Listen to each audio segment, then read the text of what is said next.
ये आज हम लोग सीखेंगे कि प्रयोग पर आधारित प्रायिकता कैसे निकालते हैं। जब भी हम कोई भी प्रयोग करेंगे उसमें कुछ प्रयोग करने पर हमको उसमें से कुछ घटनाएं घटेंगी और टोटल प्रयोग करने पे ऐसा नहीं हो सकता है कि सभी घटनाएं उसमें सही ही घटे, कुछ गलत भी होंगी। जब भी हम कुछ भी प्रैक्टिकल करेंगे तो आइए हम लोग देखते हैं कि प्रायिकता कैसे निकालते हैं। तो जो अभिप्रयोग करने पर मतलब प्रयोग करने पर उसमें जितनी भी घटनाएं घट जाएं जो आप चाहते हैं उसको हम ऊपर लिखेंगे, घटना जो भी घटे। और टोटल हमने कितनी बार प्रयोग किया उसको हम लोग क्या करेंगे, नीचे लिखेंगे।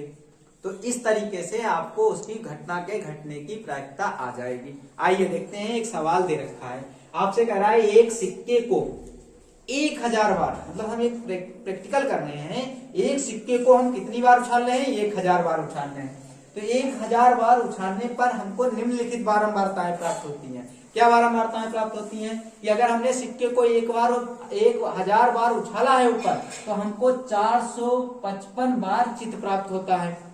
और पट हमको कितनी बार प्राप्त होता है, 545। तो उसने आपसे कहा है कि प्रत्येक घटना की प्रायिकता ज्ञात कीजिए। तो सबसे पहले कौन सी घटना घटित हो रही है, हमको चित्त प्राप्त हो रहे हैं। तो देखिए क्या हो गया, चित्त आने की प्रायिकता क्या होगी, तो यहाँ पर लिखेंगे चित्त आने की प्रायिकता। चित्त आने की प्रायिकता, प्रत्येक घटना दो ही घटना घट रही है, एक इसमें पट आ रहा है, एक इसमें चित्त आ रहा है। तो चित्त आने की देखो टोटल घटनाएं कितनी घट रही हैं, 455 घट रही हैं। तो हम 455 ऊपर लिखेंगे।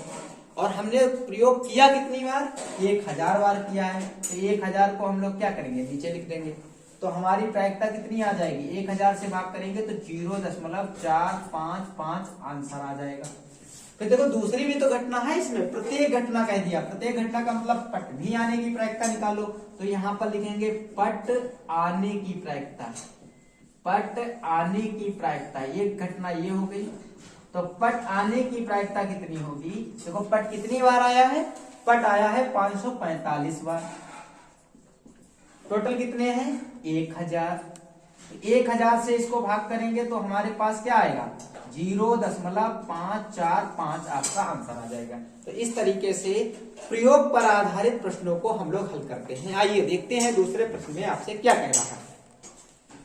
देखिए अगले प्रश्न में आपसे कह रहा है कि दो सिक्कों को एक साथ, अभी एक सिक्का नहीं है, अब हमारे पास कितने सिक्के हैं, दो, एक साथ 500 बार उछालने पर कितनी बार, टोटल हो गए 500 बार हो गए।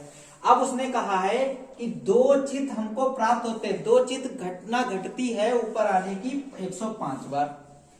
एक चित्त कितनी बार आता है, 275 बार आता है। और कोई चित्त ऊपर नहीं आता है तो वो 120 बार आता है। तो कह रहा है इनमें से प्रत्येक के घटना घटने की प्रायिकता बताइए। तो देखो क्या करेंगे, पहले पहली घटना लिखेंगे दो चित्त प्राप्त होने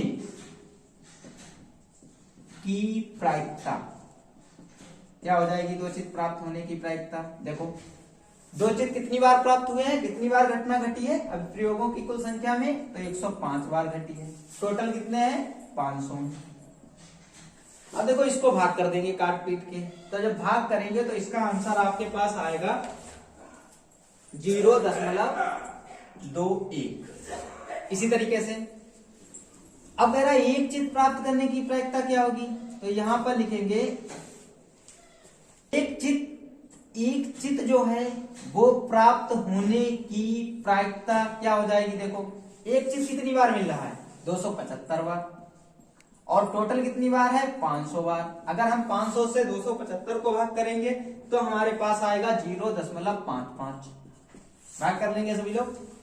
इसके बाद क्या है, कोई भी चित्त प्राप्त ना हो, कोई भी चित्त नहीं, ये भी घटना घटित हो रही है।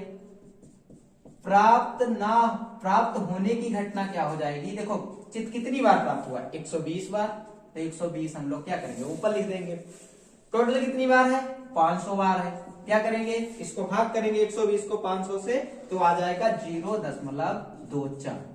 तो इस तरीके से हम क्या कर सकते हैं कि अभिप्रयोग पर आधारित प्रश्नों को हम लोग क्या कर सकते हैं, लगा सकते हैं। हमें टोटल जितनी बार घटना घटे उसको ऊपर लिखेंगे, टोटल जितनी घटना हो उसको नीचे लिखेंगे। टोटल में से जितनी बार घटना घटेगी उसको ऊपर, टोटल घटना को नीचे लिखेंगे और उसकी घटना घटने की प्रायिकता हमको मिल जाएगी।